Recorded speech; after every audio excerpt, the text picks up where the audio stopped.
Assalamualaikum warahmatullahi wabarakatuh. Oke, mahasiswa semua, kita ketemu lagi di pertemuan kita untuk mata kuliah analisis dan interpretasi peta. Oke, untuk pertemuan kita pada minggu ini, kita akan masuk pada materi abstraksi kartografi, tapi untuk bagian atau subbahasan tentang simbolisasi.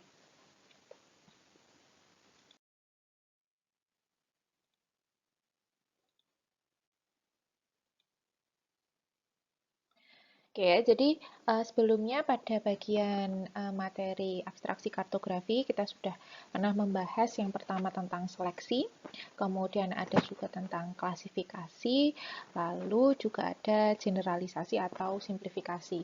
Nah, pada minggu ini kita akan membahas tentang yang namanya simbolisasi. Oke, kalau kita bicara tentang simbolisasi, yang namanya simbol itu kemudian ada yang namanya simbol piktografik, kemudian juga ada yang namanya simbol geometrik. Nah, jadi desain simbol yang pertama dikelaskan berdasarkan jenis data geografisnya. Jadi kalau kita ketahui data geografis itu ada yang bentuknya titik ya, poin, kemudian ada yang bentuknya garis atau line, ada yang punya dimensi area, dan juga ada yang punya dimensi volume. Nah, dari situ kemudian kita lihat juga data kita itu ukuran datanya apa. Apakah dia berukuran nominal, ordinal, interval, atau rasio. Nah, dari situ juga kemudian untuk mendesain simbolnya ada kategori pada simbol di peta. Ya, ada poin, titik, kemudian dibuat garis atau dibuat bentuk area. Nah, dalam mendesain simbol juga kita perlu memikirkan yang namanya visual dimension of symbol atau variabel visual. Nah, jadi simbol yang kita bikin itu, simbol yang kita buat itu bisa kita variasikan ya, desainnya berdasarkan ukurannya, size, kemudian shape bentuknya berdasarkan polanya, patternnya itu sendiri bisa kemudian dibedakan dari orientasi atau dari arah simbolnya, dari arrangement, bagaimana penyusunan pola, dan juga dari aspek tekstur. Nah, selain itu juga simbol yang kita buat bisa juga divariasikan berdasarkan warna. Ya, warna itu sendiri juga bervariasi. Ada hue-nya, ya, jadi warna merah, kuning, hijau itu hue-nya. Kemudian dari tone dan intensity-nya ya. Jadi tone dan intensity-nya ini mengarah pada gelap atau terangnya warna yang kita buat.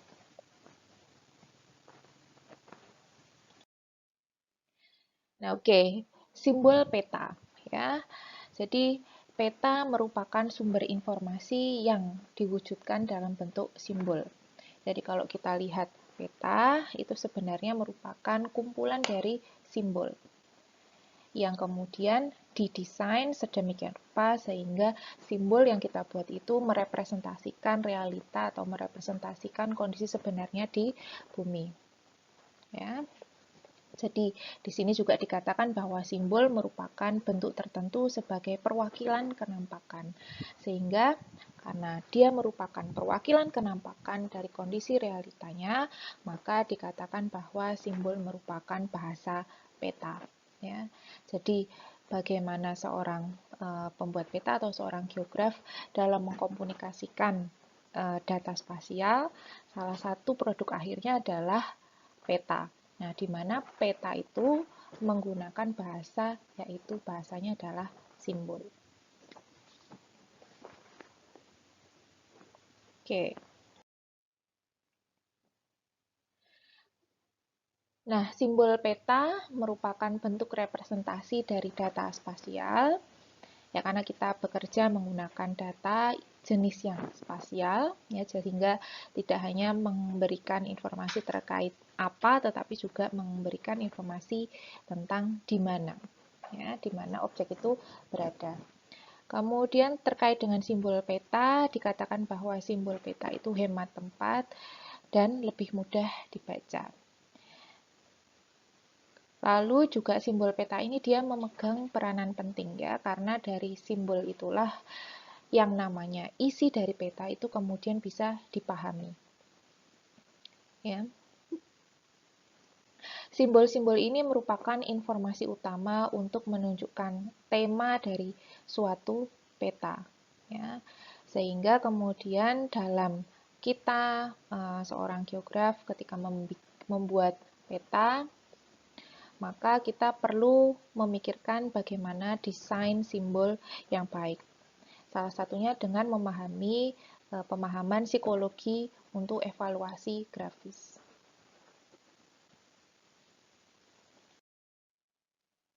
Nah, kembali lagi bahwa ketika kita mendesain satu simbol, kita perlu memahami yang namanya variabel visual. Ya, jadi variabel visual itu merupakan suatu variabel yang digunakan untuk menampilkan variasi pada simbol, ya, atau informasi yang ditampilkan secara grafis. Sehingga itu tadi, ketika kita membuat atau mendesain simbol, simbol yang kita buat itu bisa kita variasikan. Nah, berdasarkan atau kita variasikan dari aspek apa itu yang dimaksud dengan variabel visual. Variabel visual ini tujuannya atau manfaatnya adalah untuk bisa meningkatkan kualitas estetik sehingga penyampaian pesan itu bisa menjadi lebih efektif. Lalu pemilihan variabel visual yang sesuai itu akan bergantung pada bentuk dan juga karakter objek yang dipetakan. Termasuk juga bergantung pada jenis data dan juga ukuran data yang kita miliki.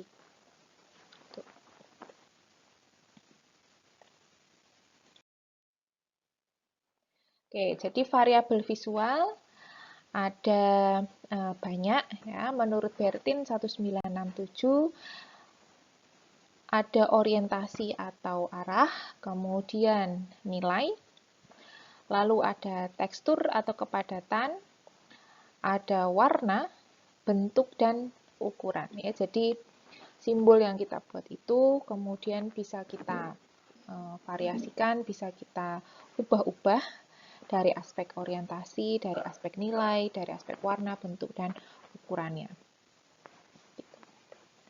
Oke, jangan lupa juga kalian untuk presensi ya. Ini sudah saya sertakan password presensi untuk pertemuan kita minggu ini.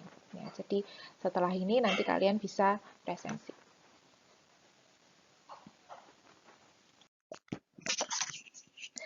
Yang pertama adalah bentuk. Ya, jadi variasi simbol berdasarkan bentuk. Oke, jadi simbol dapat didesain berbeda dan tidak terbatas bentuknya. Kemudian bentuk yang kita buat itu sebisa mungkin mudah untuk digambar. Lalu bisa diaplikasikan baik itu untuk tipe titik, data titik, garis maupun area. Nah, dan variasi bentuk untuk variabel visual dengan variasi bentuk itu merepresentasikan data yang nominal. Artinya data yang kita miliki itu tidak memiliki tingkatan. Ya, jadi kita bisa mengkreasikan simbol yang kita buat itu misalnya dengan bentuk lingkaran, kemudian bentuk persegi, segitiga maupun lain sebagainya. Lalu untuk bentuk simbol itu sendiri, jadi kita ada yang namanya simbol piktorial. Ya, kalau simbol piktorial berarti simbol yang dibuat itu bentuknya sesuai dengan kenyataan aslinya. Lalu juga ada bentuk geometrik, ya, jadi menggunakan bentuk-bentuk geometrik seperti tadi lingkaran, segitiga, dan lain sebagainya, dan juga ada simbol huruf. Ya, jadi simbolnya berbentuk huruf maupun angka itu masuk bisa juga. Selanjutnya variabel visual orientasi atau arah dari simbol. Nah, penggunaan variabel visual orientasi ini cocok digunakan untuk objek yang dia sifatnya dinamis. Artinya objek yang kita simbolkan itu punya pergerakan ya. Contohnya seperti angin dan juga medan magnet. Kita tahu ada 8 orientasi yang bisa dikenali dari 8 arah mata angin. Nah, itu bisa divariasikan sesuai dengan kondisi kenyataan. Lalu ada warna ya, atau disebut juga sebagai hue. Jadi panjang gelombang satu warna atau nama dari warna. Nah, variabel visual warna ini hampir setiap kali kita gunakan sebagai variabel visual dalam mendesain simbol.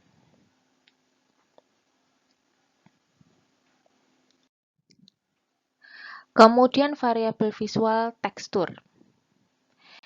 Jadi tekstur ini dimaksudkan atau maksudnya adalah variasi kepadatan pada elemen grafis. Kombinasi antara ukuran, nilai, bentuk, dan juga orientasi. Nah, untuk variabel visual tekstur ini bisa digunakan untuk mewakili data yang dia berukuran nominal maupun ordinal. Nominal berarti datanya tidak memiliki tingkatan, tapi kalau yang ordinal datanya sudah memiliki tingkatan. Ya. Jadi kalau untuk yang nominal, itu contohnya seperti yang paling kiri nih. Ini untuk data yang nominal.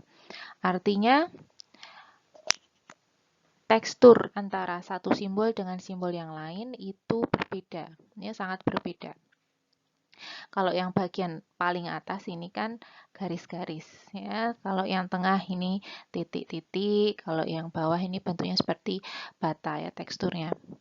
Itu untuk data yang nominal. Tetapi kalau data yang dia ordinal, artinya datanya memiliki tingkatan, itu contohnya seperti yang kanan ini. Ya, ini untuk yang ordinal. Sehingga kalau kita perhatikan di sini simbolnya itu punya tekstur yang sama ya. Jadi polanya itu sama, hanya kepadatannya yang berbeda. Kalau yang nominal itu polanya berbeda, kalau yang ordinal itu polanya sama tetapi kepadatannya yang berbeda. Semakin padat berarti dia merepresentasikan kelas yang semakin tinggi. Ada juga nilai, ya, variabel visual nilai merupakan referensi skala keabuan mulai dari putih hingga hitam, atau dengan kata lain jumlah sinar yang dipantulkan oleh suatu warna, atau juga sering kita sebut sebagai grayscale. Jadi kalau warna tadi diistilahkan sebagai hue, ya, kemudian hitam putihnya atau nilai kecerahannya itu masuk pada variabel visual nilai.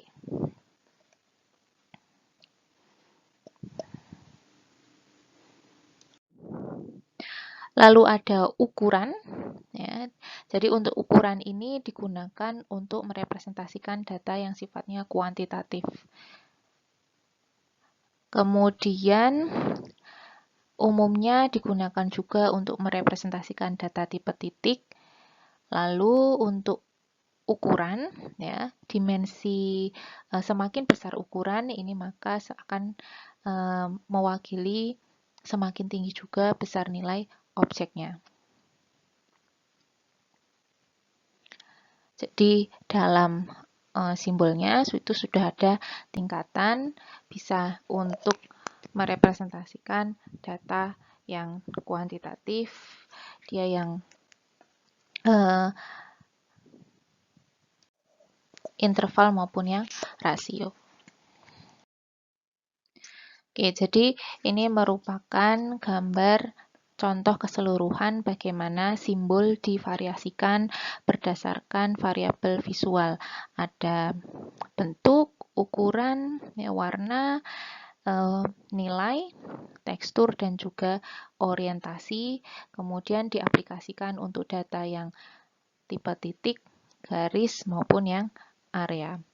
Artinya bahwa sebenarnya simbol yang kita desain itu bisa sangat bervariasi ya.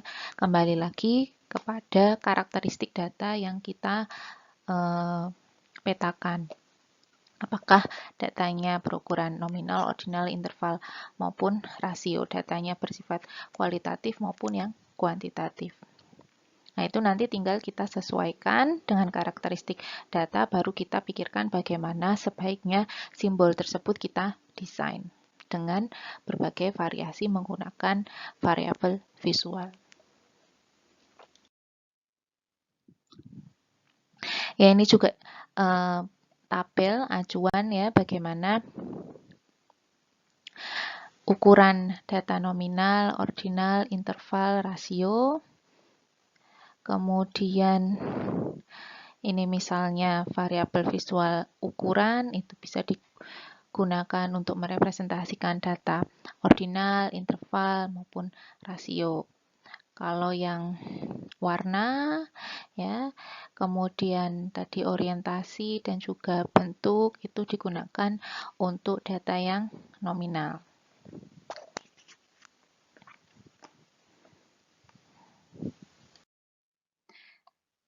Ya, jadi tadi kita sudah membahas tentang abstraksi kartografi dan khususnya adalah bahasan tentang simbolisasi. Kemudian kita juga membahas tentang variabel visual. Ya, jadi simbol yang kita desain itu bisa kita variasikan, bisa kita mainkan gitu berdasarkan variabel visual.